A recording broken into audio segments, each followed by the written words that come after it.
Hey, and anyway, it's me again, trying to get back on the horse here. Yeah, just kind of work schedule fluctuations and a lot of other shit kind of have been making functioning a little more difficult, but ultimately negotiable. Uh, okay, so movies that got movies that got to me in one way or another. Let me see. Today I want to talk about Last Exit to Brooklyn. Yeah.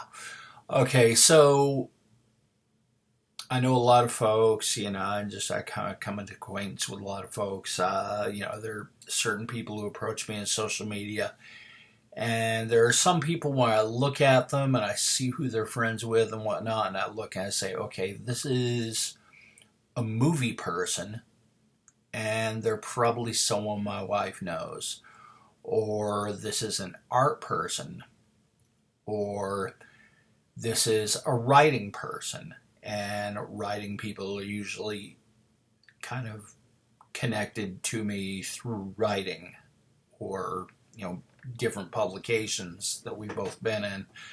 So that's kind of how I end up meeting a lot of people.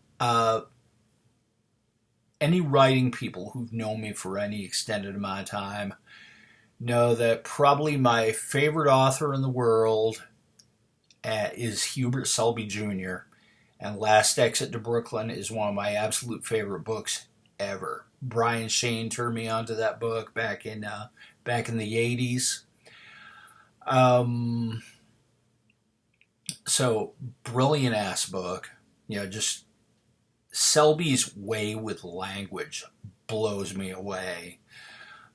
Just the way, I don't know, he kind of even forewent a lot of the rules of grammar and whatever else, and just kind of wrote from the cuff, very blunt, very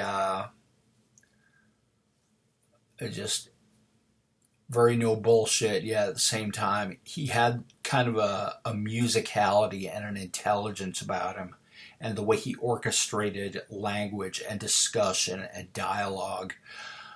Um, last Uli Edel's Last Exit to Brooklyn, boy, there was a movie. It's kind of like, how are you going to do that as a movie? And well, it turns out you don't. Now Adele, I'm not sure. He's a German director. Not sure how he quite played into it, but boy, that movie batted it right up the middle of Hollywood Central.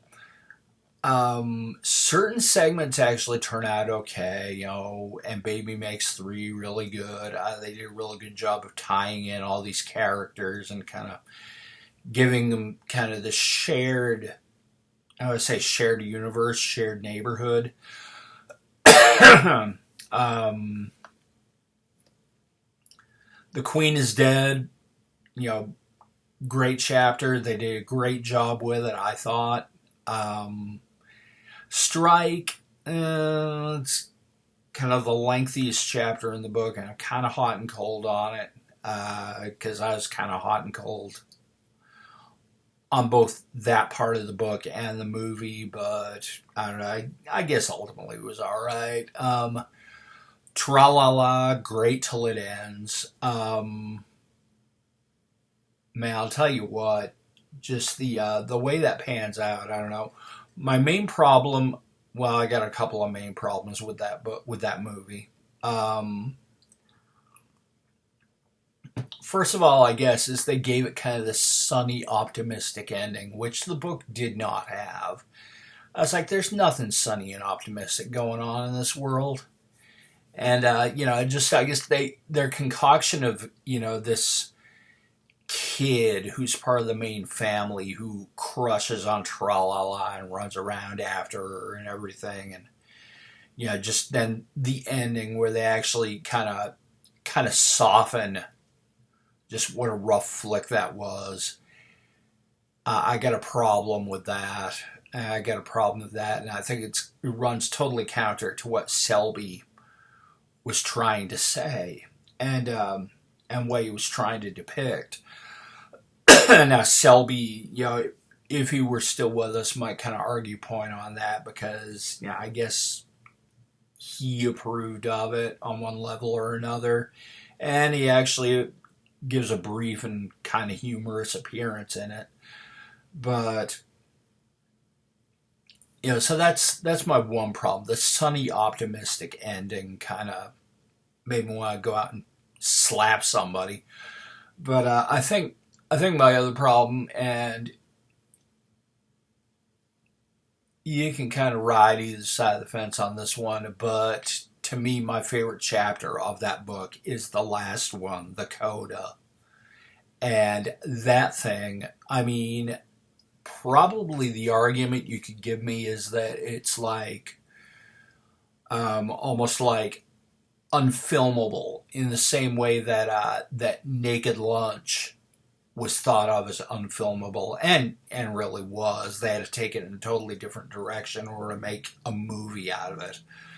But I mean, it isn't even so much a story as it's just kind of, I'd almost call it like a symphony of people screaming at each other. The entire thing revolves around this complex or this neighborhood where all the inhabitants are all in their own little conflicts, and they're all screaming and yelling at each other and wrecking each other's lives and everything else. And it's kind of like,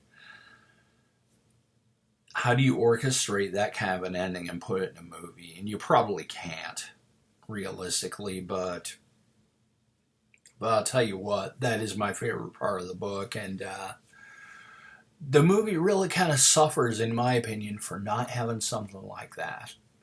So possibly not the filmmaker's fault, but, just given how he sealed that nice little Hollywood ending on top of it, just kind of, that in and of itself kind of gets stuck in my craw. Anyway, it's still a well-made movie, still has good parts to it, good actors and whatnot, but, oh boy. Anyway, that's all I got. That's all I got this time, folks.